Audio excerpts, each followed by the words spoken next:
Bate-papo político com jornalistas Luzenor de Oliveira e Beto Almeida. São 7h19. Vamos abrir o bate-papo político com uma boa notícia que chega da região dos Inhamuns. A Justiça Federal liberou para os cofres do município de Itauá o dinheiro do Fundef. É uma boa verba que será destinada aos professores e também a ações na área da educação no município de Itauá, como conta agora o nosso correspondente Alverne Lacerda. Bom dia! Muito bom dia, Luzenor, ouvintes do Alerta Geral em todo o Ceará. Finalmente chegou ao último capítulo com final feliz a novela dos precatórios do Fundef aqui em Itauá. Há mais de 2 anos que esse pesadelo tomava conta principalmente dos educadores do município. Mas ontem, o juiz federal, Dr. Charles Frazão de Moraes, tomou uma decisão importante, atendendo a um pleito da assessoria jurídica do prefeito Fred Rego. O juiz determinou ao Tesouro Nacional que devolva para o município de Itauá o montante de cerca de 80 milhões destinado aos precatórios do município. Com esta decisão, o juiz também determinou que seja excluído o pagamento de um escritório de advocacia que havia sido contratado no início dessa novela por cerca de 14 milhões de reais. A Prefeitura de Itauá, à época, 2016, contratou um escritório do Piauí. O juiz determinou que esse escritório não pode receber e o dinheiro vai ser rateado entre os professores, 60%, e 40% para investimentos na área da saúde, melhor, na área da educação. A decisão do ministro, a decisão do juiz, Luzenor, também determina que a prefeitura indique uma conta para que o Tesouro Nacional possa fazer a devolução do dinheiro estorno. E o juiz estranhou o fato da Justiça ter determinado esse dinheiro de volta para o Tesouro Nacional. Como diz o meu amigo, o ex-deputado Júlio Rego, Luzenor, as coisas acontecem aos pares. Outra boa notícia para os professores de Itauá: amanhã é o dia do professor e a Secretaria de Educação anunciou agora há pouco que vai pagar o 13º dos professores amanhã, data em que se comemora o Dia do Educador. Alverne Lacerda de Itauá para o Alerta Geral. São duas boas notícias, Alverne Lacerda, para os professores do município de Itauá. O dinheiro aí na faixa de 70 milhões de reais que será encaminhado agora para os cofres do município de Itauá. Lembrar para os nossos ouvintes internautas, o Alverne Lacerda falou sobre Fundef. Realmente é isso, Fundef. O Fundef vigorou até 2006, quando foi substituído pelo Fundo de Manutenção e Desenvolvimento da Educação Básica e de Valorização dos Profissionais da Educação, Fundeb. Ou seja, Fundef até 2006 e hoje Fundeb. Entre 2006, no período de vigência do Fundef, o governo federal deixou de repassar uma contrapartida para os municípios e para os estados. Muitos anos depois, os estados e os municípios questionaram na justiça e a justiça considerou que a União precisava repor essa verba aos municípios. As ações foram ganhas pelos municípios, pelos estados, e ao longo dos últimos 3 anos, esses recursos passaram a ser encaminhados aos cofres das prefeituras e também dos governos estaduais. Foi mais demorado no caso de Itauá, como narrou o nosso correspondente Alverne Lacerda. Enfim, uma excelente notícia para quem trabalha na área da educação em Itauá e também para a economia do município, que vai receber pelos próximos dias uma boa injeção dos recursos oriundos da educação. São 7h23. Agora eu entro na pauta das eleições municipais de 2020. mudanças no cenário da disputa pela Prefeitura de Caucaia. Eu chamo a Lucínia Barbosa, direto da redação, com outras informações. São 7 horas e 24 minutos. O jornalista Beto Almeida daqui a pouco traz informações sobre a renúncia do candidato do MDB à Prefeitura de Caucaia, José Gerardo Arruda. A Lucínia Barbosa agora sim tem as informações. Mudanças na corrida pela Prefeitura de Caucaia, segundo o maior colégio eleitoral do Ceará. O ex-prefeito e ex-deputado federal José Gerardo Arruda, MDB, que se lançou candidato à sucessão municipal, decidiu nesta segunda-feira retirar a candidatura e oficializar apoio ao prefeito Naumi Amorim, PSD, que disputa um novo mandato. As articulações para a retirada da candidatura de Zé Gerardo foram conduzidas pelo ex-vice-governador e presidente da Executiva Regional do PSD, Domingos Filho. As intervenções externas, conforme enfatizou o presidente do PSD, inviabilizaram a unidade com o grupo liderado pelo ex-prefeito José Gerardo. Ao agradecer o apoio de Zé Gerardo à reeleição do prefeito Naumi, Domingos destacou a reunificação de um grupo que chegou ao comando político e administrativo do município e implantou projetos e ações que transformaram a vida da população de Caucaia. O encontro coordenado pelo ex-vice-governador reuniu o ex-prefeito José Gerardo e o filho Gera Arruda, ex-deputado federal.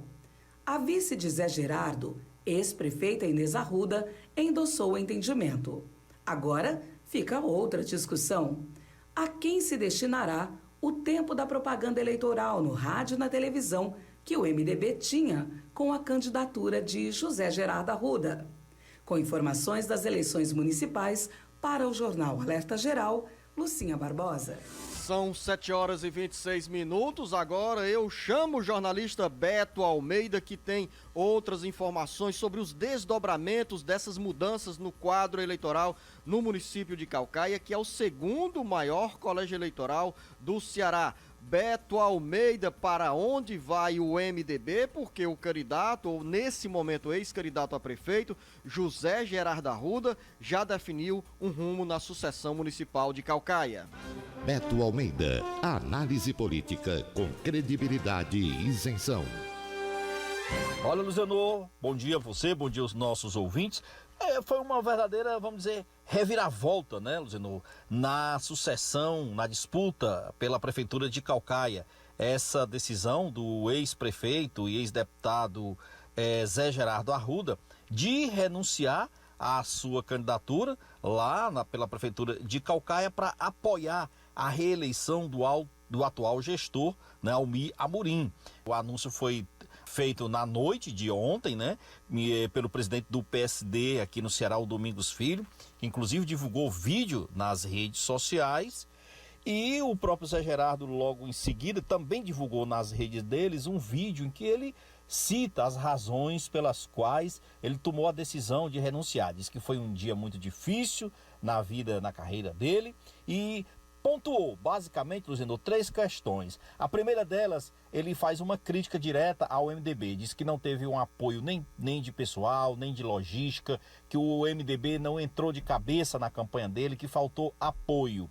Diz também que sofreu muita perseguição, principalmente na área jurídica, com questionamentos à sua candidatura, a questão da inelegibilidade que é cobrada dele. O terceiro ponto alegado por ele é de que faltou, de fato, densidade, faltou apoio popular. Ele, como disse, que começou bem na fase da pré-campanha, né, com um bom percentual de intenções de votos, mas que isso foi caindo e que juntos esses 3 fatores levaram ele a tomar essa decisão que ele considera difícil de apoiar, então, de renunciar para apoiar Naumi Amorim. Aí tem uma questão também que precisa ser analisada, Luziano. Essa decisão do Zé Gerardo, ela é pessoal, é uma decisão dele. Resta saber o seguinte: para onde vai o MDB? Para onde vai o presidente regional do MDB, Eunício Oliveira? Vai ficar neutro nesse processo da sucessão municipal em Caucaia? Vai levar o partido a apoiar um outro candidato? Quem será esse candidato? Dificilmente será Naumi Amorim, imagino, vai ter essa dificuldade, porque o Naumi é o candidato aí apoiado pelo governador Camilo Santana, por parte dos Ferreira Gomes também, e para onde foi o Zé Gerardo Arruda. Então, mas tem outros candidatos, tem aí deputado Vitor Valim, que é candidato aí no município de Caucaia. O fato é, Eunício Oliveira deverá se manifestar logo em breve, de forma oficial, sobre como deverá se conduzir nesse processo eleitoral em Caucaia. É lógico que um partido do tamanho do MDB, da importância do MDB, não deverá adotar a neutralidade neste cenário, nesta disputa em Caucaia, Luciano. E essa questão aí do Zé Gerardo, principalmente da renúncia dele, coloca naturalmente um peso forte. Ele tem lá o percentual dele de votos, de eleitores, de seguidores, que é importante sim. Resta saber se isso vai ser, por exemplo, o MDB segue enquanto partido, enquanto agremiação, essa decisão. Dificilmente seguirá. São 7h30 e daqui a pouco, dentro do bate-papo político, eu volto com o jornalista Beto Almeida para falar sobre os assuntos da agenda política que mexem com o dia a dia dos eleitores e também com a população. Vamos falar sobre a decisão do presidente Jair Bolsonaro em sancionar a lei com mudanças nas regras de trânsito e também dentro do bate-papo político, uma decisão da Justiça que condena o deputado delegado Cavalcante a pagar a multa de R$5 mil por agressões verbais ao deputado federal Heitor Freire. Alerta Geral. São 7h32. A briga interna no PSL. Justiça condena delegado Cavalcante, que é deputado estadual, a uma multa de R$5 mil por agressões verbais contra o deputado federal Heitor Freire. As informações com Carlos Silva. O deputado estadual, delegado Cavalcante, do PSL, foi condenado a uma multa de R$5 mil por declarações depreciativas contra o deputado federal e candidato do PSL à Prefeitura de Fortaleza, Heitor Freire. A decisão é da juíza Miriam Porto Mota Randal Pompeu, juíza da 118ª Zona Eleitoral de Fortaleza. As declarações de Cavalcante foram feitas no dia 22 de setembro, durante a entrevista ao programa Hora do Povo, da TV União, com transmissão pelo Facebook, quando Heitor Freire estava na condição de pré-candidato à prefeitura. A TV União e a empresa Facebook não receberam condenação. De acordo com a transcrição de trecho da entrevista inserida no texto da decisão judicial, Freire foi alvo de discurso depreciativo com comentários degradantes e pejorativos acerca de suas características pessoais e políticas, tais como pilantra, salafrário, bandido, uso de laranjas. Ao receber o resultado do julgamento da ação que moveu na justiça, Freire desabafou. As pessoas precisam parar de divulgar fake news e difamar as outras sob desculpa de opinião política.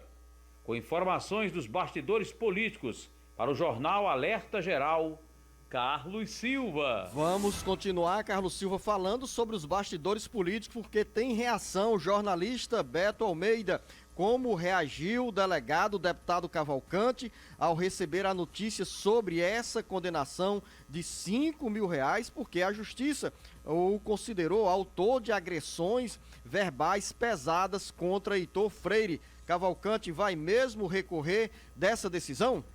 Olha, Luciano, diga o que disser, a defesa do próprio delegado Cavalcante, inclusive a contestação que é feita por ele, mas me parece que o delegado Cavalcante, que é deputado estadual, extrapolou, Luciano, no fato quando ele deu essa entrevista aí para uma emissora aqui no último dia 22 de setembro. E extrapolou por quê, Luciano? Porque todo político, principalmente o parlamentar, ele tem sim o direito à livre manifestação do pensamento dele, mas desde que isso não extrapole também, né, ao direito e o respeito ao próximo, ao adversário.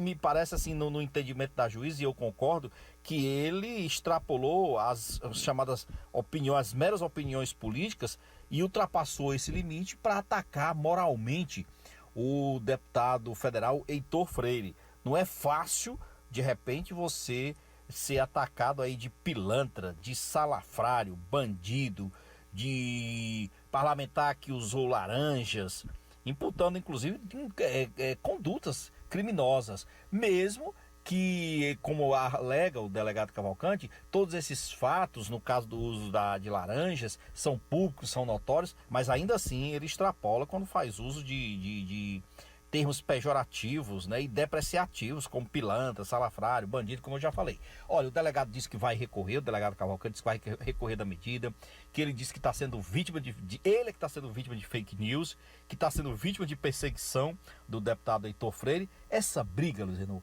ela já vem se arrastando há algum tempo. Ela apenas atingiu agora esse ápice por conta dessa decisão, dessa ação que ele perdeu. A multa em si é mínima. Eu acho que o efeito aí é mais na seara política. É algo que ainda não terminou, que o estranhamento, que a diferença política ainda persiste e, pelo que eu vejo, ainda está longe, Luziano, disso acabar. Só vai acabar, na realidade, quando o delegado Cavalcante seguir o caminho direto para uma outra sigla. Como ele ainda não pôde aproveitar a janela partidária, está tendo que permanecer por enquanto no PSL, e aí fica ele nesse arranca-rabo com o deputado Heitor Freire. Ninguém ganha com isso, pode ter certeza. São 7h37. Jornalista Beto Almeida, você aguarda um pouquinho, porque o Sátiro Salles está chegando com as informações sobre o esvaziamento das sessões virtuais e presenciais nas casas legislativas, tanto na Câmara Municipal de Fortaleza, quanto na Assembleia Legislativa, Câmara Federal e no Senado. É cada vez menor a presença, a participação dos parlamentares, porque estão envolvidos diretamente na campanha eleitoral. Lembrar que o esvaziamento dessas sessões começou a partir da pandemia do coronavírus, quando houve a necessidade de suspensão das atividades no Poder Legislativo em função da infecção pela Covid-19. Sátiro Salles. As sessões da Câmara Municipal de Fortaleza, da Assembleia Legislativa, da Câmara Federal e do Senado ficam ainda mais esvaziadas com o envolvimento dos parlamentares na campanha eleitoral de 2020. Seja nas sessões virtuais ou presenciais, é cada vez menor a participação dos vereadores da capital, dos deputados estaduais, dos deputados federais e senadores em reuniões ou sessões plenárias virtuais e presenciais. As atividades no Legislativo foram afetadas a partir do mês de março com as medidas de isolamento social no combate à pandemia do coronavírus. As reuniões das comissões técnicas e as sessões no plenário das casas legislativas passaram a ser virtuais, foram reduzidas e, ao mesmo tempo, esvaziadas, perdendo força e o calor dos debates que sempre marcam o conflito de ideias dentro de um parlamento. E é assim na Câmara Municipal de Fortaleza, na Assembleia Legislativa e no Congresso Nacional. A campanha eleitoral tem muitas restrições e recomendações das autoridades de saúde e da Justiça Eleitoral para os candidatos evitarem eventos que atraiam muitas pessoas e se transformem em corredor de transmissão da Covid-19. As restrições não impedem, porém, os candidatos de entrarem no corpo a corpo porque sentem que os contatos virtuais e as mensagens pelas redes sociais não são suficientes para garantir o voto dos eleitores. Isto vale para os candidatos a prefeito e também a vereador. Com informações dos bastidores da campanha eleitoral para o Jornal Alerta Geral, Sátiro Salles. Jornalista Beto Almeida, alguns pontos nessa reportagem do Sátiro Salles merecem avaliação. Um desses pontos é justamente esse esvaziamento das sessões virtuais e presenciais, porque os deputados federais, estaduais, principalmente os vereadores de Fortaleza, estão envolvidos diretamente na disputa pela reeleição, no caso dos vereadores da capital, e em relação aos deputados estaduais e federais, ou estão como candidatos na disputa por um mandato de prefeito, ou estão diretamente ligados a aliados e a familiares que concorrem às eleições municipais. Registrar também, nesta participação do Sátiro Salles, outro aspecto, que é a infecção pela Covid-19, que deixa como vítimas eleitores e candidatos. Há bem pouco tempo tivemos aqui em Fortaleza o registro do deputado estadual José Sarto, presidente da Assembleia Legislativa, candidato do PDT à Prefeitura da capital, como uma das primeiras vítimas entre os candidatos à Prefeitura de Fortaleza da Covid-19. E outras pessoas que estavam também no entorno da campanha do PDT acabaram fazendo o teste, testaram positivo. Mais recentemente, o ex-governador, o ex-ministro e ex-presidenciável Ciro Gomes também testou positivo. A informação que nos chega agora é que também a candidata do PSD à Prefeitura de Itauá, deputada Patrícia Aguiar, testou positivo para a Covid-19. Ou seja, Beto Almeida, os deputados estaduais, federais, os vereadores, os candidatos vão às ruas para esse corpo a corpo, para participação em eventos e acabam também sendo contaminados pela Covid-19. É uma situação delicada que exige cuidados e no campo político, registrar, Beto Almeida, que dos 46 deputados estaduais, 12 estão na condição de candidatos a prefeito e a vice-prefeito nessas eleições municipais. E os demais envolvidos com os aliados na corrida eleitoral. Daí, Beto Almeida, o esvaziamento inevitável do plenário da Assembleia Legislativa. O que era previsível no ano eleitoral, agora com a pandemia, Luzenor, se configura e agrava ainda mais o quadro de esvaziamento das sessões nas casas legislativas. Nada de se estranhar. Assim, pega aqui a Câmara Municipal de Fortaleza, como foi citado aí, de 43 vereadores na composição da casa, 36 estão na corrida pela reeleição.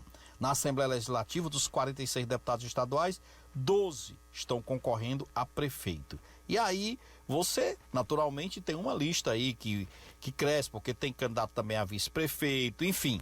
O que eu quero dizer, na realidade, Luzenor, é que esse período agora, há 31 dias das eleições, Luzenor, a tendência é exatamente essa, de que cada vez menos parlamentares se façam presentes nas sessões legislativas, nas câmaras municipais, na Assembleia Legislativa, na Câmara dos Deputados, no Senado. É ruim para o Legislativo? Claro que é ruim. Por mais que os presidentes dos poderes digam que isso não afeta a votação de projetos que são estratégicos, importantes, afeta sim, Zenô. Toda a Casa Legislativa, ela sobrevive do debate, do embate de ideias.